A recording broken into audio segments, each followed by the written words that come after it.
जी, hello दोस्तों, मैं हूँ कमर शीमा और दोस्तों जिस तरह के आप देख रहे हैं मेरे साथ मौजूद हैं साजिद तारड़ साहब। तारड़ साहब सर आपके वक़्त का बहुत शुक्रिया। My pleasure, thank you Cheema साहब जनाब। तारड़ साहब एक इस वक़्त जो हम बात कर रहे हैं गो कि हम अमेरिका में हैं, लेकिन पाकिस्तान में वो कह रहे हैं पुराना पाकिस्तान आ गया है और नया पाकिस्तान जो वो जा चुका है। आप कैसे देखते हैं इमरान खान साहब ने जो कल जो वोट ऑफ नो कॉन्फिडेंस हुआ और उस वक़्त तकरीबन 14 घंटे नेशनल असेंबली को इंतज़ार किया और जो चीफ जस्टिस थे सुप्रीम कोर्ट के उन्होंने अदालत लगा ली कि अगर उनकी हुक्म अदूली की गई तो ये एक बहुत बड़ा नेशनल क्राइसिस पैदा हो जाएगा। आपका इमरान खान साहब का ये रिंग के जाने को किस तरह देखते हैं और ये जो सिचुएशन डेवलप हो रही है इस वक्त आप कैसे एनालाइज करेंगे सर? चीमा साहब, ये जो खतरनाक एक दौर था, मैं आई एम ग्लैड कि इट इज ओवर नाउ, और अल्लाह करे कि इस तरह ओवर ही रहे ये, क्योंकि ये खान साहब ने प्रूव कर दिया है कि ही cannot be A prime minister, he is not a good leader. पहले जो मेरे नजर में यह था कि he was not a good manager. Manager से मुराद ये है कि अच्छी टीम नहीं ला सके, अच्छे डिसीजन नहीं ले सके। जिस बंदे ने 3 साल में 4 यू टर्न लिए हो, उसने वो किस तरह लीडर हो सकता है? ये कहा कंटेनर पे उस वक्त जो डीजे भट्ट की पार्टी होती थी कंटेनर पे, वहां से निकले हैं। फिर ये इन्होंने फौरन यू टर्न मारा है रियासत मदीना की तरफ, हजरत उमर की तरफ, और उसके बाद साथ ही इन्होंने गद्दारी और अमेरिका के खिलाफ जिहाद का ऐलान। मेरा मकसद कहां से लेकर कहां आ गए। अल्लाह ताला माफी दे कि ये किस तरीके से इन्होंने पाकिस्तान के साथ धोखा किया है कि उनको नया पाकिस्तान, एक प्रोग्रेसिव पाकिस्तान, नौजवानों को करोड़ों नौकरियां, लाखों घरों का वादा करके और 200 पे डॉलर छोड़ के गए हैं। और जिस तरीके से दुनिया में पाकिस्तान को जलीलो ख्वार किया गया है, उसकी मिसालें मौजूद नहीं है माजी में। मुझे 36 साल हो गए इन ममालिक में रहते हुए। Vote of no confidence is not a big deal. इनकी सियासी मौत हो चुकी थी जिस दिन इनको एमक्यूएम ने छोड़ा था। अगर कोई थोड़ा बहुत करैक्टर होता, कोई शर्म लिहाज होती, तो शाम को घर चले जाते और फिर वापसी की तैयारी करते। लेकिन अफसोस के साथ मैं कहूंगा कि 4 दफा अदम एतमाद पेश हुआ पाकिस्तान की हिस्ट्री में, और लिखा जाएगा हिस्ट्री में कि Imran Khan was the first person के जिसने एक तो पाकिस्तान की हर चीज की कुर्बानी दी, फॉरेन रिलेशनशिप की, वजारत खारजा की, और फिर अदम एतमाद में जिस तरीके से जलीलो ख्वार होकर वो घर गए हैं, जिस तरह की चहमगोइयां और खबरें इस्लामाबाद में घूम रही हैं, मैं समझता हूं कि ये शर्मिंदगी के अलावा कुछ भी नहीं। और Pakistan is isolated. Pakistan is the corner. Pakistan's future is in jeopardy right now. कौन कम्युनिकेट करेगा आपसे, कौन एतबार करेगा आपसे? कोई भी डिप्लोमेट। वजारत खारजा के अफसरान इस वक्त सरापा एहतजाज हैं। और खान साहब के बारे में आखिरी जो उनके लम्हात थे, nothing but full of embarrassment. NRO के लिए माफिया मांगते रहे, पांव पड़ते रहे कि नैब से बचाया जाए, मेरे ऊपर केसेस ना करप्शन के लगाए जाएं, बिलावल साहब को बना दिया जाए वजीर आजम, फौज आ जाए। मेरा मकसद है फौजी चीफ को बरतरफ करने की साजिश, फौज को आपस में पेशावर और पिंडी को लड़ाने की साजिश। क्या काम उन्होंने नहीं किया। मेरा पाकिस्तान को तबाही पर लेकर आने के लिए कोई गुंजाइश उन्होंने नहीं छोड़ी। और आज क्या कर रहे हैं फिर, जिस तरह खुद फरमाते थे कि मैं बहुत खतरनाक हो जाऊंगा, मैं बहुत खतरनाक हूं, मुझे छेड़ करना देखो, मैं बहुत बिल्कुल देखे कि कोई भी सियासी लीडर, सियासत रिलेशनशिप और दोस्तियों का नाम है सियासत। ये दहशत गर्दी नहीं है। आपने मुझसे पूछा है कि इन्होंने क्या किया। देखें, इनके 2 फेडरल मिनिस्टर ने एक ऐसा थ्रेट की थी उन्होंने कि हम खुदकुशियां करेंगे। हम ये कैसे ये लोग हैं? मैं समझता हूं कि ये these are not normal people, these are not normal people. और देखें, मैंने पहले भी आपको बताया था कि असद मजीद साहब जो हमारे एम्बेसडर हैं, जो कि एक मेन करेक्टर है इस चीज का। एक तो वो हार्ड कोर पीटीआई सपोर्टर है, और उसके बाद ये देखें कि आज वो करेक्टर किधर है। उस बंदे का पता ही नहीं है कि आसमान खा गए या जमीन निकल गई। कुछ पता नहीं है उस बंदे की। Either he is in America, he is in Brussels, he is in Pakistan. लेकिन पूरे पाकिस्तान का मेरा मकसद है मुस्तकबिल तबाही पे लाकर वो करेक्टर बिल्कुल दुनिया से गायब। ये क्वेश्चन मार्क है। लेकिन जो इन्होंने किया आखिरी दिनों में, मैं समझता इन्होंने पाकिस्तान को हास्टेज बना के रखा, पाकिस्तानी अवाम को हास्टेज बना के रखा। और अब आज जो तकारीर हो रही है, इनको तखरीबकारी की इस वक्त लोगों को जो तरगीब दी जा रही है कि नौजवानों निकलो बाहर, एहतजाज करेंगे हम पूरे मुल्क में और फिर इस्लामाबाद में आएंगे। और बल्कि एक वफाकी वजीर ने तो रावलपिंडी में जो तकरीर की है, मैं समझता हूं अगर इनके बारे में कोई लफ्ज कहे तो उसको मोहसिन बेग बना दिया जाता था। लेकिन आज उन्होंने बिलावल भुट्टो के लिए इतने नाजेबा अल्फाज इस्तेमाल किए हैं जो कि मैं यहां रिपीट भी नहीं कर सकता। लेकिन मैं ये जरूर बात कहूंगा चीमा साहब कि इस बंदे को और इसकी पार्टी को लाइसेंस टू किल था इनके पास। ये इनके जो लौंडे लपाड़े जो इंपोर्टेड थे वो जो मर्जी कह लें, उनके बारे में कोई ना कोई FIA एक्टिव होता था और ना कोई एजेंसी एक्टिव होती थी, जो मर्जी कर लें। लेकिन इनके खिलाफ कोई बंदा बात करे तो फिर उसको उन्होंने इबरत का निशाना बना देते थे। देखिए मोहसिन बेग को मार मार के मूवियां बना मुझे कल पाकिस्तान से ये खबर मिली है कि मोहसिन बेग को उनके ऊपर तशद्दुद की डेली बेस पे रिक्वेस्ट की जाती थी कि मूवी बना के भेजी जाए। जिस तरीके से अलीम खान को इबरत का निशाना बनाया गया, जिस तरीके से जहांगीर तरीन की बच्चियों के ऊपर FIR पर्चे दर्ज कराए गए, मेरा मकसद है कि आप ये देखें कि इन्होंने एक डिक्टेटर लाइक जो 3.5 साल किस तरह किए हैं। आपका क्या ख्याल है ये कौम भूल जाएगी उसको? मुझसे आज किसी ने पूछा है कि चीमा साहब कि what is the future of Imran Khan. मैंने कहा लोग सियासत में दोस्तों के साथ यारी दोस्तों रिलेशनशिप, इन्होंने तो अपनी ATMs सारी तोड़ दी है। अलीम खान ने आके नेशनल टीवी पर एक चैलेंज किया था कि मुझसे ज्यादा किसी ने कुर्बानी दी हो PTI की किसी वर्कर ने, तो वो सामने आया। तो जिस बंदा अलीम खान का नहीं बन सका, जहांगीर तरीन का नहीं बन सका, जो मोहसिन बेग का नहीं बन सका, तो वो आगे क्या इलेक्शन लड़ेगा? वो आगे इलेक्शन नहीं, सियासत में किस तरह सर्वाइव करेगा? ये जो इंपोर्टेड बच्चे हैं इनके साथ चीमा साहब, उन्होंने ना कोड़े खाए हैं ना आंसू गैस देखी है। वो तो अमीर लोगों के बिगड़े बच्चे हैं, वो तो 1 मिनट में वापस चले जाएंगे। मेजॉरिटी ऑफ देम तो डुअल सिटीजन, और ना उनके हल्के हैं ना उन्होंने इलेक्शन लड़े हैं। उनका पाकिस्तान के साथ क्या रिलेशनशिप है? वो मेजॉरिटी ऑफ देम तो वन वे टिकट लेकर बैठे हैं। अगर फौरी तौर पर ECL में उनका नाम ना डाला गया, कंट्रोल ना किया गया, वो तो तैयारियां करके, बल्कि मैं तो ये भी सोच रहा हूं कि वो अफगानिस्तान या किसी और मुल्क के रास्ते भाग जाएंगे। वो जहाजों में जाने का क्या है? क्योंकि उन्होंने करप्शन इतनी की है और पीछे कोई हल्के छोड़ के नहीं जा रहे, कोई प्रॉपर्टियां छोड़ के नहीं जा रहे।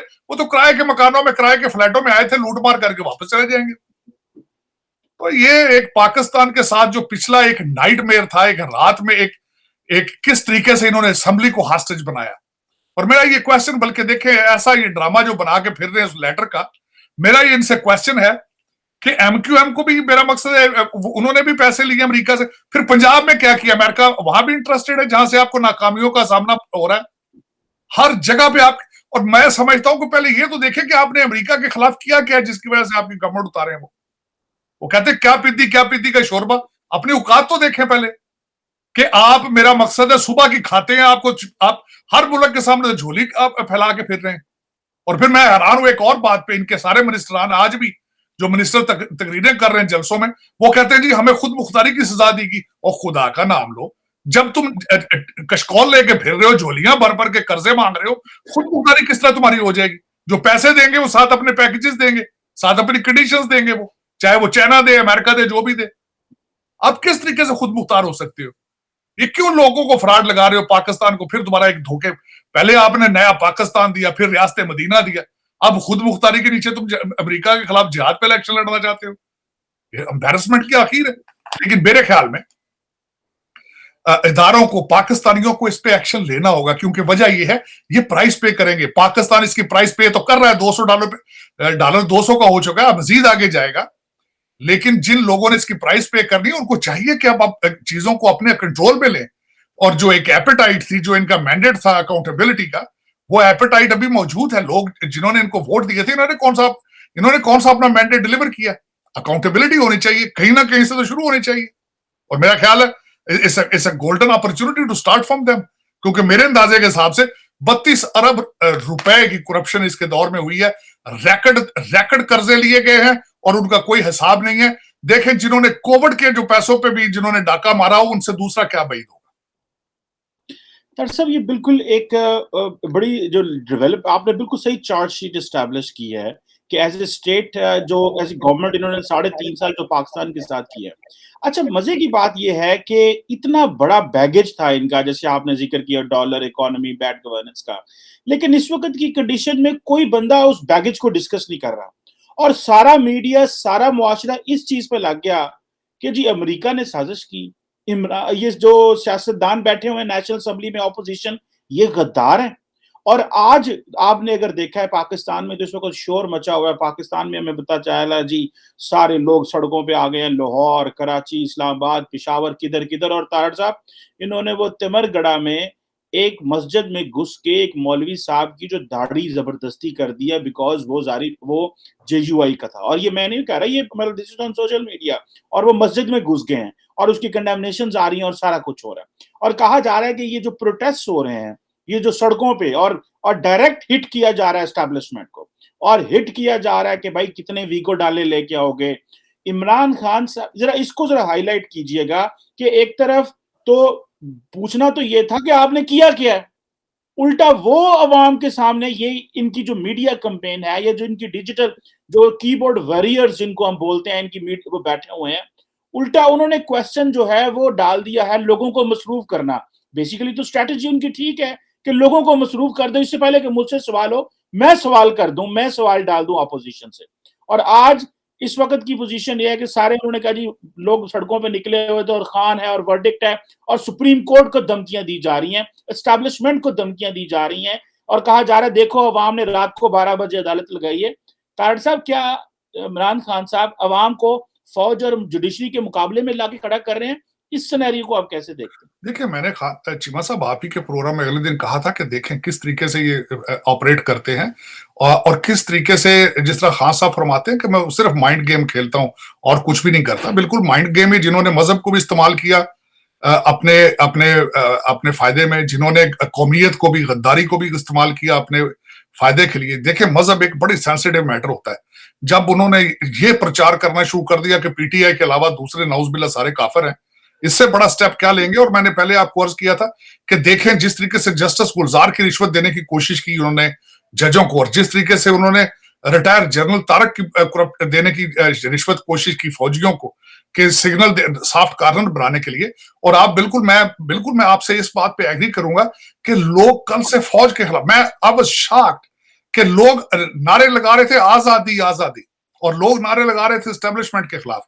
लेकिन वजह यह है, असल में हुआ ये है कि ये ज्यादातर पीटीआई के लोग जो है ये अमीर लोगों के खराब बिगड़े हुए बच्चे हैं, और ऊपर इनके एस्टेब्लिशमेंट का हाथ था।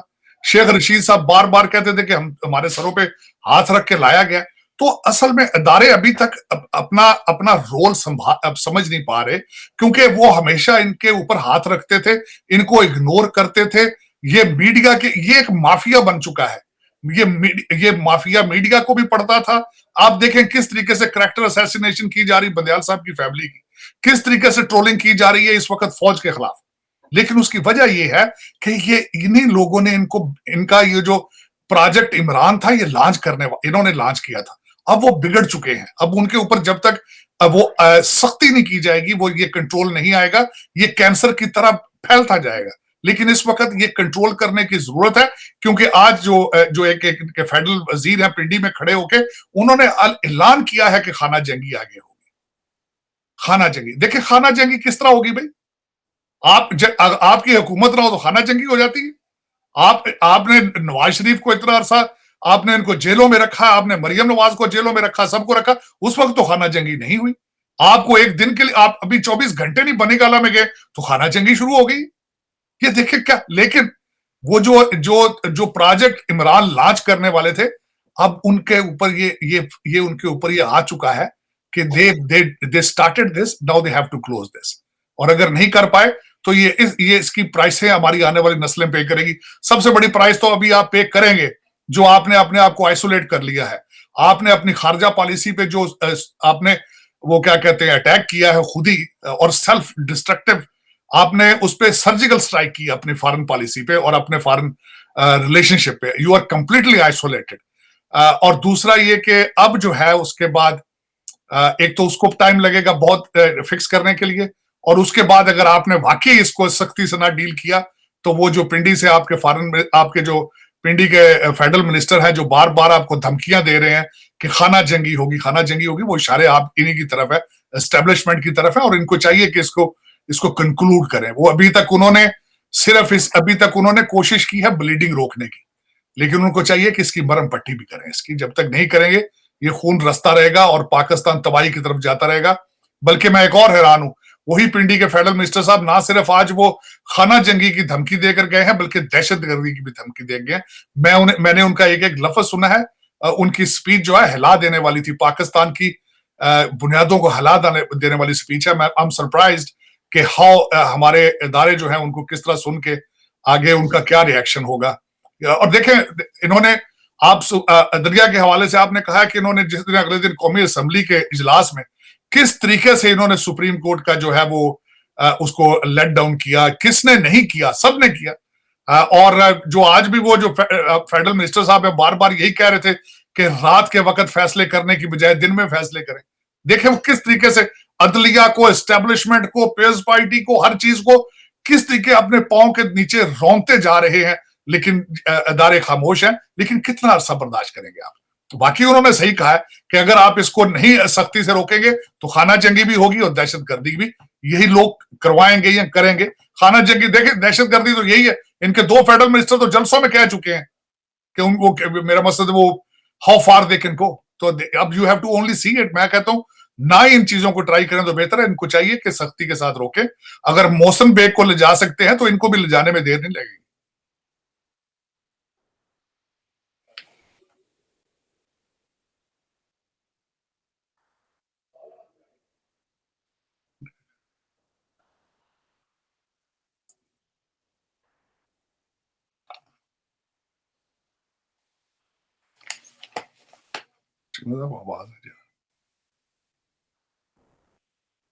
आपको आवाज आ रही है तार साहब? अब आ रही आवाज, पहले बंद हो गई थी। ओके, फिर बंद हो गई थी। अच्छा चले, मैं इसको अभी ये बता, अभी आवाज आ रही होगी आपको? आ रही आवाज। हाँ सर, ये बताया जा रहा है कि पाकिस्तान के अंदर ये जो कॉन्स्टिट्यूशन जो है उसकी वायलेशन को लोग पसंद करते हैं। जो लोग इमरान खान ने अगर असम्बलियों में वो नहीं कराया, जो जिसे कहते हैं वोट नहीं कराया, लोग इसको पसंद करते हैं, गद्दारी के नारे पसंद करते हैं। तारड़ साहब, ये जो जिस वक्त हालात जा रहे हैं कि हम गद्दार कहलाना पसंद करते हैं। अमेरिका से लड़ाई पहले कभी मौलवी लिया करता था, जो मजहबी मौलवी हुआ वो कहा करते थे अमेरिका को, और आज जो है एक ऑक्सफोर्ड ग्रेजुएट जो है वो अमेरिका से लड़ाई ले रहा है। क्या पाकिस्तान इन चीजों का मुतहम्मिल हो सकता है कि हम कानून की वायलेशन करें? एक शख्स जो मर्जी करे, वो जितना मर्जी कानून तोड़े, अवाम नहीं बोलेगी। हाँ, अगर वो कानून तोड़ेगा तो लोग कहेंगे जी, लोग देखें जी कि कोई बात ही नहीं है, खैर है। और ये जो मुशर्रफ साहब कहा करते थे इमरान खान साहब के कि ये बगैर दाढ़ी के तालिबान है, क्या इमरान खान साहब को, ऑक्सफोर्ड ग्रेजुएट को, ये जेब देता है कि लोगों को इंसाइट करें, कानून की वायलेशन करने को प्रोटेक्ट करें? और जो असद कैसर साहब ने कहा कि मेरी इमरान खान से एलिजियंस है, मेरी कॉन्स्टिट्यूशन ऑफ पाकिस्तान से कोई एलिजियंस नहीं है, मैं उसको ना मानूंगा। ये जो ट्रेंड्स हैं, इनको हमारे मुआशरे में आप कैसे देखते हैं? ये बहुत खतरनाक ट्रेंड है। देखें, ये जो लबादा उन्होंने इस्लाम का, जो तालिबान खान का और खतरनाक खान का जो रोल उन्होंने एक अडॉप्ट कर रखा है अमर बिन मारूफ का, ये एक बहुत खतरनाक ट्रेंड है। उसके नीचे तो कुछ भी नहीं है। उसके नीचे तो देखे ना, उनके आसपास जो वो कहते थे man is always known by the company he keeps. तो कंपनी क्या है? जुल्फी बुखारी साहब है, शहबाज गिल साहब है। मेरा मत देखें उनके एसोसिएशन में क्या, वो जिस तरह मैंने आपको कहा था इस्लामाबाद में बिल्कुल ये बहुत ज्यादा मशहूर था कि जो जितना ज्यादा बदतमीज होता है उतना खान साहब के ज्यादा करीब होता है वो। तो ये मदीना की रियासत में तो ये नहीं होता ना। और देखें जिस तरह मैंने आपको कहा है कि कोविड के जो फंड्स आए उनमें भी डाका मारा गया, खान साहब ने उस पर उफ नहीं की, कोई जवाब ही नहीं दिया उसके ऊपर, हजम कर गए उसको। इस वक्त जो अपना फरा बीबी फिर रही है उस पर भी चुप है वो, बिल्कुल कोई क्लैरिफिकेशन नहीं है। और मैं कहता हूँ लिस्टें आ चुकी 33-35 जो जिन लोगों ने पैसे दिए, 3-3 करोड़ से 7-7 करोड़ तक पैसे उन्होंने पहुंचाए, वो लिस्टें सामने आ रही हैं। देखिए ये सारा एक लबादा उड़ा गया है। हाँ, गद्दारी के बारे में क्या है, गद्दारी के मैं चीमा साहब यहाँ पे एक आपको देसी मिसाल देना चाहता हूँ। मैं जिस इलाके से बिलोंग करता हूँ वहां पे हालत ये होती थी कि कोई एक बंदा सड़क से उठ के अगर किसी थानेदार को थप्पड़ मार देता था तो वहां से वो एमएनए बन जाता था। तो ये क्राइटेरिया होता था, और इसी तरह ये मेरा ख्याल है खान साहब उसको बड़े अच्छे तरीके से समझ चुके हैं उसी क्राइटेरिया को। अब इनके ऊपर 54 इलेक्शन कमीशन की एलिगेशंस थी कि इन्होंने उनके कवानीन को पामाल किया है, election violation, sit as a sitting prime minister. उसके बाद इन्होंने, मेरा मकसद, अब बड़े खुशी के साथ ये करते थे और कोई इनकी सेहत पे असर नहीं था कि आप इनके खिलाफ। और दूसरा, ये फॉरेन फंडिंग केस देख लें आप, किस तरीके से वहां पे बेईमानी की गई है। लेकिन उसमें बात यह है कि वो जिस कौम की आप बात कर रहे हैं, सबसे पहला तमगा तो आपने गद्दारी का फातिमा जिन्ना को दिया। उसके बाद देखें कि भुट्टो आज भी जिंदा है, भुट्टो मार ही नहीं रहा। उसके बाद नारा लगाया जी वो खांदा दे लांदा भी, वोट को इज्जत दो, मुझे क्यों निकाला, अब ये कह रहा है मुझे बहाल क्यों किया। मेरा मतलब देखें, सोचें सही, कौम को किस तरीके से बेवकूफ बनाते हैं, मैनिपुलेट करते हैं किस तरीके से कौम को, और उनके जज्बात से खेलते हैं। ये बड़ा खतरनाक ट्रेंड है जो इस वक्त चल रहा है। कौमियत और मजहब को मेरे ख्याल में पहली दफा सबसे ज्यादा मैं कहता हूं इशू इस वक्त पाकिस्तान की मौलवी बरादरी को होना चाहिए, क्योंकि ये काम कारोबार उनका था ये, और उस पर इमरान खान साहब ने शाबखून मारा है। उनको फिक्र होनी चाहिए कि उनका कारोबार आगे किस तरह चलेगा। तो असल में सबसे, और दूसरा इस वक्त मैं एक आखिरी चीज जो चीमा साहब ये कहना चाहूंगा जो बहुत खतरनाक एक स्टेट के लिए हुआ है, जब आप ग्रीक हिस्ट्री पढ़ते हैं, ग्रीक सिविलाइजेशन, रोमन सिविलाइजेशन पढ़ते हैं, तो उसमें यह बताया जाता है कि जब सोसाइटी को तबाह करना हो तो वहां लोगों में यह बता दिया जाए लोगों को कि आपकी हिफाजत करने वाले आपके दुश्मन है, तो सोसाइटी खुद ही जो है वो खत्म हो जाती है। तो इस वक्त आपको बताया जा रहा है, आजादी आजादी के जो नारे लगाए जा रहे हैं, ये बहुत खतरनाक है। जो नारे लग रहे हैं, इस पे अगर अब आज किसी ने सही तरीके से ना सोचा तो दिन फिर पाकिस्तान के भी कहते हैं उल्टी गिनती शुरू हो चुकी है। जी, बिल्कुल सही कह रहे हैं आप तार साहब। और इसमें देखें, बड़ी जो आने वाली हुकूमत है उसके लिए बड़े चैलेंजेस हैं कि उन्होंने आइंदा इस चीज़ों को कैसे देखना है, क्या अकाउंटेबिलिटी करनी है, और जो उन्होंने भी केसेस बनाने हैं, क्या इन्होंने जो करप्शन की हुई है वो पता चले कि ये किस तरह अदारों को चलाते रहे और माहौल किस तरह पाकिस्तान में रहा। क्या पाकिस्तान आज जिस हालत में पहुंच गया है, इसकी इंक्वायरी होनी चाहिए, पता लगना चाहिए। और इमरान खान साहब जो हैं वो अगर अपोजिशन में है तो अब हुकूमत का काम है कि जरा अकाउंटेबिलिटी जो करें कि पता लगे ये जो लोग आए थे ये कौन लोग हैं और ये क्या करते रहे मुल्क के साथ खिलवाड़, और क्या हम इसी तरह तजर्बे करते रहेंगे। अब इमरान खान सड़कों पे आ गए हैं, इससे पहले अपोजिशन सड़कों पे थी, और इनका क्या है तारड़ साहब, ये तो एलीट है सारी की सारी, इनको क्या फर्क पड़ता है। जो मारा तो वो गरीब जाता है, जिसकी दिहाड़ी जो है वो जाती है, जिसका चूल्हा शाम को नहीं जलता। बड़े मुश्किल हालात हैं। लेट्स सी आइंदा हमारे आने वाले दिनों में क्या होता है। Thank you very much Tarar साहब, sir, for your time and for your valuable analysis sir. Thank you so much. Pakistan जिंदाबाद।